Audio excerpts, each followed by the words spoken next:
Les textes que vous allez entendre sont des fragments d'un projet mené avec des troisièmes au collège Lot Trintanel à Gignac, pendant les cours d'histoire de Madame Sonia Voisin. L'atelier a été dirigé par Pierre Diaz et Isabelle Wlodarczyk, sur une musique de Pascal Langagne et Pierre Diaz. Il s'appuie sur le roman Les Jours de poudre jaune, qui est consacré à la retirada et rend hommage à son héroïne Paquita.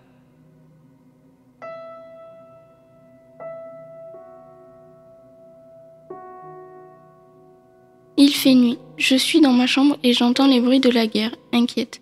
Le sifflement sourd des tirs et des obus. Elle a l'odeur de la mort imminente et de la poudre à canon assassine. La guerre, ça mange notre joie de vivre et notre liberté. Je guette par ma fenêtre le retour de mon père, quand tout d'un coup, j'aperçois une silhouette armée d'un fusil. Je me cache rapidement derrière mon lit.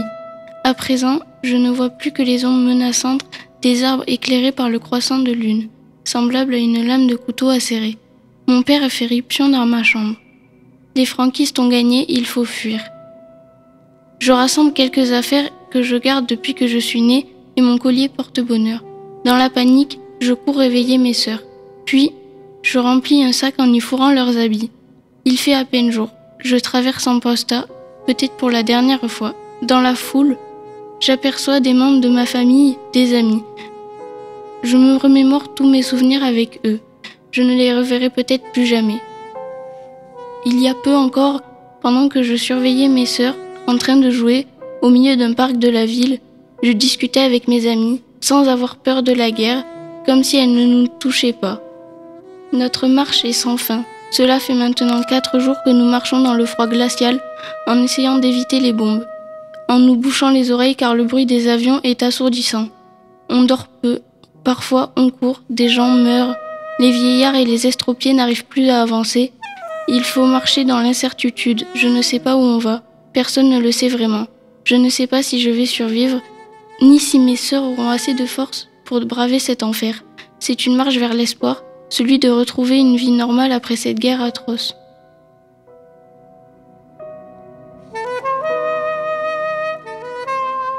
Es de noche, estoy en mi habitación y escucho los ruidos de la guerra muy preocupada.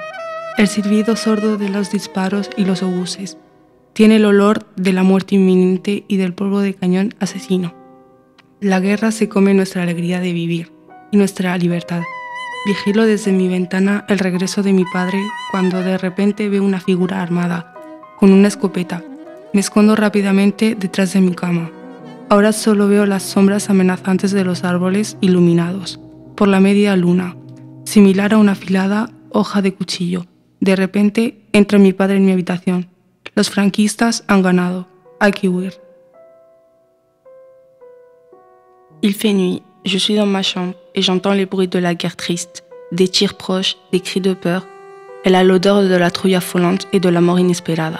La guerre, ça mange la joie de vivre et l'enfance heureuse. Je crains les bruits forts qui viennent de la rue. Je regarde par la fenêtre et je vois un feu qui illumine la partie nord de mon village. La lune est grande y redonda. Des silhouettes courent très vite et disparaissent au loin. Mon père fait irruption dans ma chambre. Les franquistes ont gagné, il faut fuir. Sursaut effrayant. Je me retrouve postée devant mon armoire. Je jette des affaires dans un sac noir sinistre et j'attrape mon unique photo de famille posée près de mon lit. Je pleure tellement que mes larmes brouillent ma vue. Je pense à mes sœurs. J'entre en courant dans leur chambre. Mon père et ma mère sont affalés dans un élan de tristesse à la table à manger. Il fait à peine jour quand je traverse un posta, peut-être pour la dernière fois. Je me croyais seule, mais en sortant de chez moi, je découvre une marée humaine. Tout le village est en train de fuir. Ce sont des voitures qui vrombissent, des hommes à pied, d'autres avancent sur des chevaux fatigués. Les gens courent, crient, tombent. Tout ce tumulte résonne dans ma tête. Je n'en peux plus. Tous mes souvenirs liés à cette ville me submergent, puis ils se brisent et s'effacent en quelques minutes. Ma famille, mes amis, mon enfance, tout disparaît. Rien ne peut m'empêcher ce désastre intérieur. Je me mets à crier d'une force que je ne me connais pas. Notre marche est sans fin. Cela fait maintenant 1 semaine que nous avons quitté précipitamment en posta. C'est une course contre la mort. Plus nous marchons vers le nord, plus le froid se fait glacial. Les chemins sont recouverts d'une neige épaisse et encombrante. Mon cœur s'emballe à chaque fois qu'un avion nous bombarde. Vieillards, enfants, adultes, estropiés. Nous nous serrons tous les coudes pour survivre à ces horreurs. Nous sommes un peuple en marche. Je suis si sage. Notre marche est sans fin. La neige commence à tomber. J'ai froid. Je ne sens plus mes doigts. Mon père m'a donné sa veste. Mes sœurs se partagent le châle de ma mère. Mes oreilles sifflent à cause du bruit des bombes. Au fil du voyage, d'autres habitants d'Amposta se sont joints à nous. Ça me rassure de savoir que nous sommes tous ensemble. Maman, où est-ce qu'on va? Loin, le plus loin possible de ces monstres. Escucho los sonidos de la triste guerra, sus botas asesinas y la muerte inminente. Tiene el olor de la lluvia y los cañones ensangrentados. La guerra se come hasta nuestra inocencia y nuestra infancia. Una sombra crece. Se parece a una mano ganchuda que quiere agarrarme y llevarme con ella. Mi padre entra de repente en mi habitación, los franquistas llegan. Hay que huir. Mi padre llena una bolsa de prendas y mi madre agarra a mis hermanas de la mano, diciéndoles de seguirlas. No entiendo por qué nos vamos. Amanece ya. Mi padre me estrecha de una mano. Con la otra guía a nuestra mula. En la calle reconozco a mi maestra en la multitud. Pienso las pocas veces que me ha regañado junto con mis hermanas. Les franquistes ont gagné, il faut fuir à présent. Il fait nuit. Il faut fuir. Je fais mon sac sans savoir exactement ce que je fais.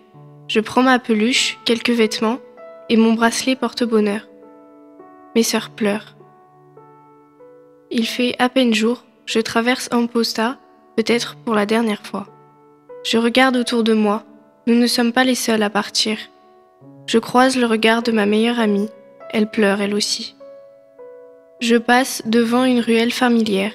C'est ici que j'ai rencontré Pompon pour la première fois, un chat errant avant moi. Il est mort. Notre marche est sans fin.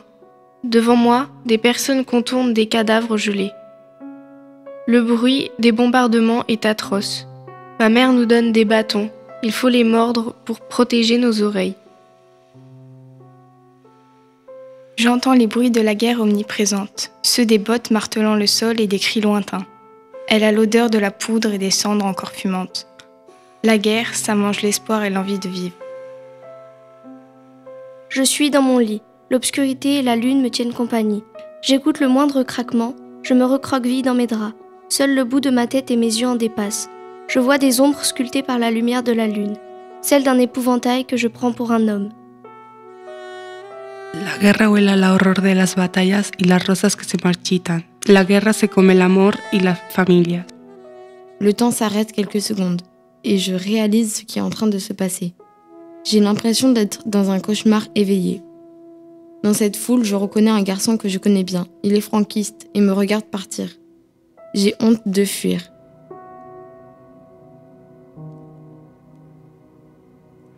J'entends les bruits de la guerre insupportables, les mitraillettes assourdissantes. Elle a l'odeur des corps morts et du feu. La guerre, ça mange notre joie de vivre et notre liberté. J'ai l'impression d'entendre des bruits de bottes venir vers moi. Dans l'obscurité de ma chambre, je devine un homme armé qui me regarde. On dirait qu'il me surveille.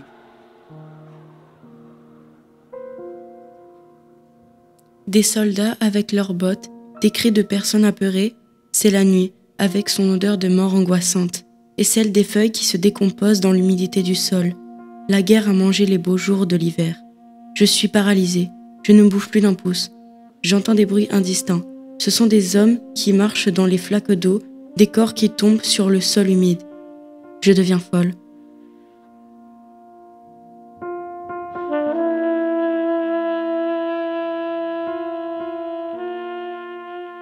La lune s'efface dans le ciel, tout est tellement sombre.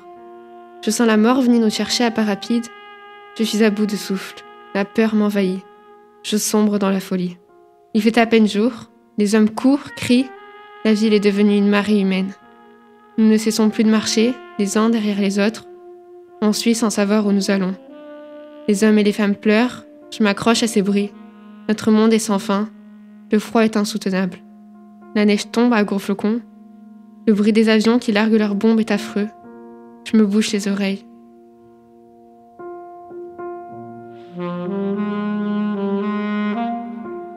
Le bruit des fusils et des bottes qui claquent sur le sol. Une odeur qui empêche de respirer. J'ai la tête qui tourne. À la place de la lune, je crois voir un soldat qui me regarde. La guerre a l'odeur du thym brûlé. Elle a l'odeur du sang qui coule dans les rues. Le bruit des bottes de soldats qui traînent sur la terre sèche. le bruit des éclats de bombes, des cris des habitants, la peur des silhouettes qui se cachent entre les murs. Dans ma valise, je mets mon nounours, des habits, ma brosse à cheveux et tous mes espoirs pour pouvoir regagner un jour mon pays et survivre. J'emporte avec moi la peur de me perdre et de ne plus pouvoir respirer. Il fait à peine jour. Je traverse en posta. Je sais que c'est la dernière fois.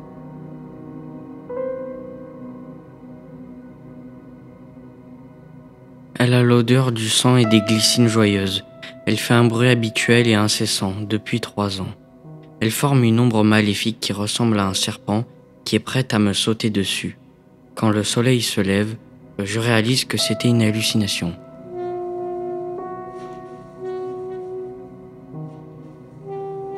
Nous marchons, mes sœurs et moi, dans cette foule enragée. Tous nos beaux souvenirs vont être anéantis.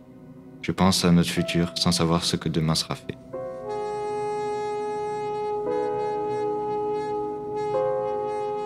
Nous marchons dans le froid de l'hiver, nous affrontons des tempêtes de neige et la pluie incessante. Les avions passent au-dessus de nous en nous bombardant. La course à la vie commence. C'est une marche vers la mort. Nous sommes encadrés comme des moutons, un troupeau en dehors de l'Espagne. Un camino hacia la muerte.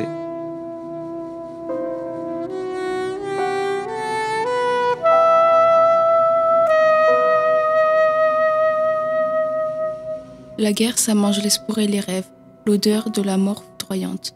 Une silhouette se rapproche de moi de plus en plus. Je commence à trembler de peur. Une personne se fait tirer dessus, à moins que je délire. Nous partons. Nous marchons tous, ou presque. Des hommes tombent comme les feuilles des arbres à l'automne. Je tremble, mon sang se glace et je sens mon cœur battre de plus en plus vite. Est-ce que je fais un cauchemar? Je traverse un posta. C'est sûr, c'est la dernière fois.